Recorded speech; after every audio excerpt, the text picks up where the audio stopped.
بسم اللہ الرحمن الرحیم۔ ٹیل پوائنٹ کے ناظرین السلام علیکم۔ آج کی اس ویڈیو میں ہم حضرت عبد المطلب کے دو خوابوں کا تذکرہ کریں گے انشاءاللہ۔ عبد المطلب کے زمانے سے پہلے ایسا ہوا تھا کہ چاہے زمزم بند ہو کر نابود ہو گیا۔ اس کی وجہ یہ ہوئی کہ عمرو بن الحارث جرہمی چونکہ مکہ معظمہ کا سردار تھا، اس نے جب اپنی قوم کو ظلم و ستم کرتے دیکھا تو عذاب الہی کے خوف سے ہجرت کی اور ترک وطن اختیار کیا۔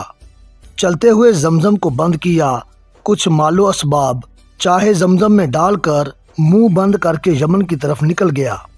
تقریباً 500 برس تک زمزم بند رہا اور ایسا کچھ نسیہ منسیہ ہوا کہ نہ اس کی جگہ یاد رہی اور نہ کسی کو معلوم رہا۔ اتفاق سے ایک رات عبد المطلب حتیم میں سوئے تھے۔ خواب میں انہیں بشارت ہوئی کہ عبد المطلب ایک پاک چیز ہے، کھود کر نکال لو۔ عبد المطلب نے سوال کیا، وہ پاک چیز کیا ہے جس کے کھودنے کی مجھے ہدایت کی جاتی ہے؟ اس رات وہ فرشتہ کچھ نہ بولا، صرف اتنا کہہ کر چلا گیا۔ دوسری رات کو پھر آیا اور یہ کہا کہ عبد المطلب نیک مبارک چیز کو کھود لو۔ تیسری شب کو بشارت ہوئی، زمزم کھود لو، یہ ایک کنواں ہے جس کا پانی نہ کبھی کم ہوتا ہے اور نہ خشک ہوتا ہے۔ عبد المطلب نے فرشتے سے پوچھا، وہ کنواں کس جگہ ہے؟ تو اس فرشتے نے بتایا، جہاں اس وقت جانوروں کے ذبح ہونے کا خون اور ان کا گوبر پڑا ہے۔ ایک ابلک رنگ کا کوا تمہیں اس جگہ اپنی چونچ مار کر نشان بتائے گا۔ عبد المطلب یہ خواب دیکھ کر اپنے بیٹے حارث کو ساتھ لائے اور زمزم کی جگہ کے خیال میں بیٹھ گئے۔ فوراً ایک ابلگ رنگ کے جانور نے آ کر اپنی چونچ سے زمزم کی جگہ نشان لگا دیا۔ ہدایت اور بشارت کی وجہ سے عبد المطلب اس جگہ کو کھودنے لگے۔ قریش نے عبد المطلب کو منع کیا کیونکہ یہ جگہ مذبح خانہ تھا، بتوں کے نام کے جانور اس جگہ ذبح ہوتے تھے۔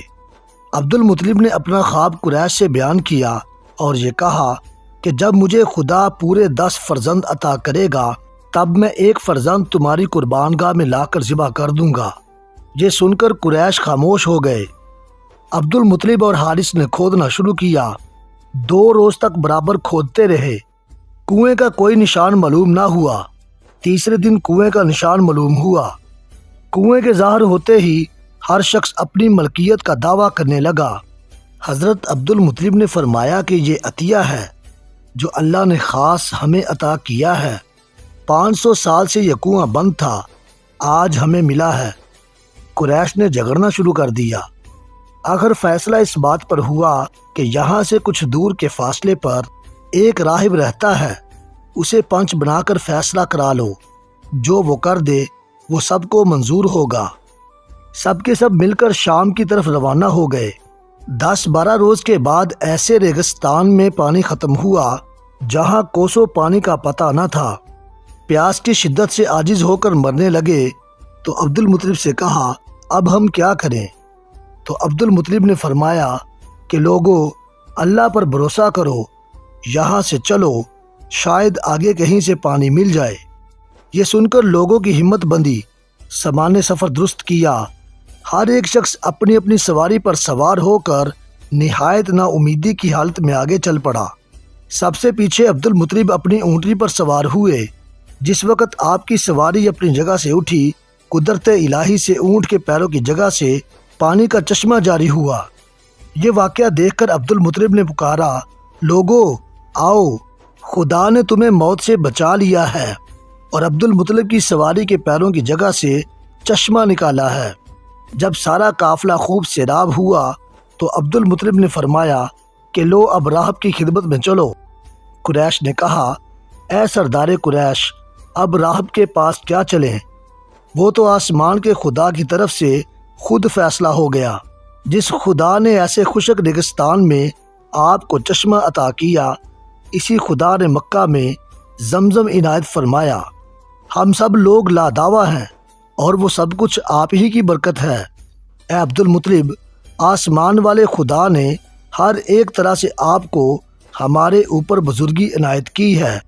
اس طرح 500 سال کے بعد آپ صلی اللہ علیہ وسلم کے دادا عبد المطلب کے ہاتھوں دوبارہ زمزم کا کنواں دریافت ہوا۔ عبد المطلب کو خواب میں بشارت۔ عبد المطلب نے ایک دن حتیم میں سوتے سوتے خواب میں دیکھا کہ چاندی کی ایک سفید زنجیر میری پشت سے نکلی، ایک سرا اس کا آسمان میں ہے، دوسرا زمین میں، تیسرا مشرق میں، چوتھا مغرب میں۔ پھر وہ زنجیر ایک درخت بن گئی جس کی اوپر کی شاخیں آسمان میں اور نیچے کی ٹہنیاں مشرق سے مغرب تک پھیلی ہوئی ہیں۔ درخت نہایت روشن تھا اور سورج سے بھی 70 ہی سے زیادہ تیز روشنی تھی۔ عرب اور عجم کے لوگ اس درخت کو سجدہ کرتے تھے۔ ہر گھڑی اس درخت کا نور اور عظمت اور بلندی زیادہ ہوتی ہے۔ قریش کے کچھ لوگ اس درخت کی ٹہنیاں پکڑ کر اس میں لٹک رہے ہیں، اور قریش کے کچھ لوگ اس درخت کے کاٹنے کی فکر میں آتے ہیں۔ جب یہ کاٹنے والے اس درخت کے پاس پہنچتے ہیں، ایک خوبصورت حسین جوان درخت کے پاس کھڑا ان کی آنکھیں پھوڑتا، کمر توڑتا ہے اور درخت کے پاس نہیں آنے دیتا۔ عبد المطلب نے چاہا کہ اس درخت کی ٹہنی پکڑ لیں، مگر ان کا ہاتھ وہاں تک نہ پہنچا۔ کسی نے کہا، یہ نور تمہارے نصیب میں نہیں ہے، یہ ان کے نصیب کا ہے جو تم سے پہلے اس میں لٹک گئے ہیں۔ عبد المطلب اس خواب کو دیکھ کر نہایت ڈرتے اور لرزتے ہوئے اٹھے، پھر ایک کاہنہ عورت سے جا کر یہ خواب بیان کیا۔ وہ آپ کا خواب سن کر زرد ہوئی اور یہ کہا، اے عبد المطلب، اگر تمہارا یہ خواب سچا ہے تو ان قریب تمہاری پشت سے ایک فرزند پیدا ہوگا جو مشرق سے مغرب تک کا مالک اور بادشاہ ہوگا۔ آسمان کی مخلوق اس پر ایمان لائے گی، زمین والے اس کا دین اختیار کریں گے۔ مشرق سے مغرب تک، زمین سے آسمان تک اس کی تعریف اور مدح ہوگی۔ ایک عرصہ تک عبد المطلب اس فرزند کا انتظار کرتے رہے، یہاں تک کہ حضور اکرم صلی اللہ علیہ وآلہ وسلم اس جہان میں تشریف لائے۔ اس خواب کی تفصیل یہ ہے کہ عبد المطلب کی پشت سے زنجیر کا نکلنا اور چاروں طرف زمین سے آسمان تک پھیلنا، اس سے مراد جناب رسول اللہ صلی اللہ علیہ وآلہ وسلم کی قید غلامی ہے، جو سارا جہان مشرق سے مغرب تک، زمین سے آسمان تک حضور اکرم صلی اللہ علیہ وآلہ وسلم کی قید غلامی میں رہے گا اور اطاعت محمدی کی زنجیر میں بندھ جائے گا۔ پھر اس زنجیر کا درخت عظیم الشان نورانی سورج سے 70 ہی سے زیادہ روشن بن جانا آپ کی نبوت و شریعت کی ہر آن ترقی ہے۔ بہت لوگ جو اس شریعت میں لٹکتے نظر آئے وہ آپ کی اطاعت قبول کرنے والے، آپ کی شریعت کو ماننے عمل کرنے والے صحابی تھے۔ جو اس درخت کو کاٹتے دکھائی دیے وہ ابو جہل، عتبہ، شیبہ، ربیہ، مکہ کے کافر تھے، جو ہر لحظہ آپ کو شہید کرنے، آپ کی نبوت و شریعت کو برباد کرنے کی فکر کرتے تھے۔